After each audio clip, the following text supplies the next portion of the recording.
ध्यान दिया जाए। अब सभी स्टूडेंट पढ़ने जा रहे हैं 14 ब्रेविस लैटिसेस। ये क्या है आपको बता दें कि इस यूनिवर्स में, इस ब्रह्मांड में जितने भी क्रिस्टल मौजूद हैं किसी कंपाउंड के, उन सभी का स्टडी ब्रेविस नामक साइंटिस्ट ने किया और 14 ब्रेविस लैटिस के नाम से इस टॉपिक को पढ़ा जाता है।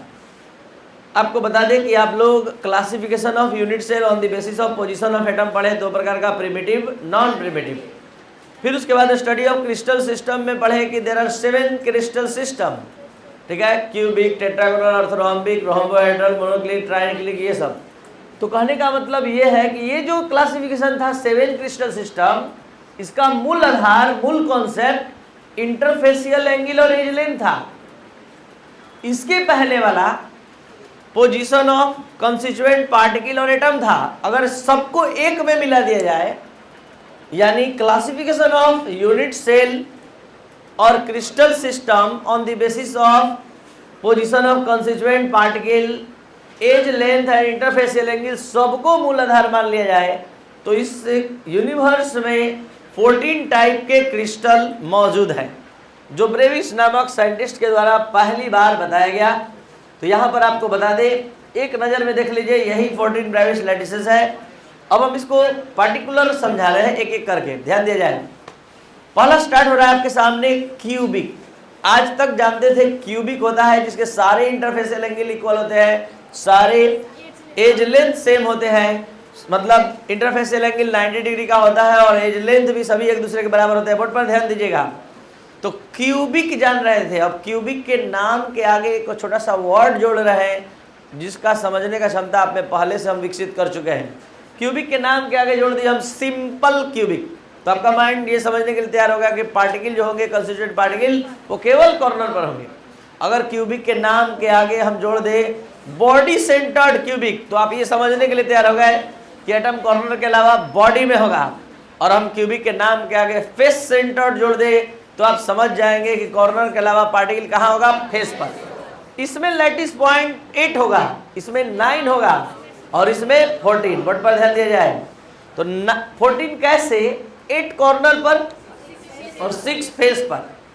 तो आपको अब आज के बाद इतना समझ हो गया कि क्यूबिक अगर बात करेंगे तो क्यूबिक भी 3 टाइप का हो गया, simple cubic, body centred cubic, face centred cubic. और आप लोग में से कुछ लोग के दिमाग में चल रहा होगा कि इंड सेंटर्ड क्यूबिक, तो चल रहा होगा, केवल आप उसको डिफाइन कर सकते हैं, उसका कोई क्रिस्टल धरती पर नहीं है। मतलब आप इंड सेंटर्ड क्यूबिक समझ सकते हैं कि कॉर्नर पर एटम होगा और 2 अपोजिट इंड पर होगा, लेकिन होने से नहीं होगा, उसका कोई एग्जाम्पल भी इस यूनिवर्स में होना चाहिए, कोई कंपाउंड, जो नहीं है। इसलिए क्यूबिक केवल 3 टाइप का यहाँ एक्सप्लेन किया जा रहा है। Cubic, simple cubic, body centred cubic और फेस सेंटर्ड। आगे बात करते हैं टेट्रागोनल। टेट्रागोनल में सारे स्टूडेंट आप समझ गए कि 2 एज लेंथ सेम होगा, एक डिफरेंट होगा और सारे इंटरफेसियल एंगल 90 डिग्री। अब इसमें केवल 2 ही तरह का टेट्रागोनल इस यूनिवर्स में मौजूद है, 2 तरह का। पहला सिंपल टेट्रागोनल और दूसरा बॉडी सेंटर्ड। ना ही फेस सेंटर्ड ना ही इंड सेंटर्ड टेट्रागोनल का कोई क्रिस्टल अवेलेबल नहीं है। क्रिस्टल रहता तो आप उसको बता सकते थे, लेकिन ये बात अलग है कि आपके पास इतना समझ हो गया है कि आप एक्सप्लेन कर सकते हैं फेस सेंटर्ड टेट्रागोनल, आप एक्सप्लेन कर सकते हैं इंड सेंटर्ड टेट्रागोनल। लेकिन टेट्रागोनल कितने टाइप का केवल होता है, 2, एक सिंपल प्रिमिटिव और एक बॉडी सेंटर्ड। आगे बात करते हैं। यही वो क्रिस्टल सिस्टम है, यानी ऑर्थोरोम्बिक, जो चारों फॉर्म में यूनिवर्स में पाया जाता है। चारों तरह का क्रिस्टल मौजूद है, सिंपल ऑर्थोरोम्बिक भी, बॉडी सेंटर्ड ऑर्थोरोम्बिक भी, फेस सेंटर्ड ऑर्थोरोम्बिक भी और इंड सेंटर्ड। चारों तरह का ऑर्थोरोम्बिक हम लोग के पास अवेलेबल है इस यूनिवर्स में क्रिस्टलाइन फॉर्म में। तो ये था आपका ऑर्थोरोम्बिक, 4 तरह का, primitive, body centred, face centred और इंड सेंटर्ड। कंडीशन वही जो आप पढ़े, ऑर्थोरोम्बिक में सभी एज लेंथ डिफरेंट होते हैं और सभी इंटरफेसियल एंगल 90 डिग्री। तो इस तीनों में समानता किस बात की है, चारों में? तो समानता इसी बात की है। और डिफरेंस किस बात का है? तो लैटिस पॉइंट का डिफरेंट है। इसमें लैटिस पॉइंट 8 है, इसमें 9 है, इसमें 14 है, इसमें 10 है। इसमें कॉर्नर के अलावा 2 अपोजिट फेस पर एटम है, इसमें कॉर्नर के अलावा फेस पर है, इसमें कॉर्नर के अलावा बॉडी में है, इसमें सिर्फ कॉर्नर पर है। ये डिफरेंस वाला बात है। अब बात करने जा रहे हैं, नेक्स्ट है मोनोक्लिनिक। 2 ही टाइप का मोनोक्लिनिक इस धरती पर है, एक सिंपल और एक end centred, face centred, body centred नहीं होता। तो जो जिस टाइप का है, जिसका क्रिस्टल अवेलेबल है, उसके आधार पर ये क्लासिफिकेशन बताया जाए।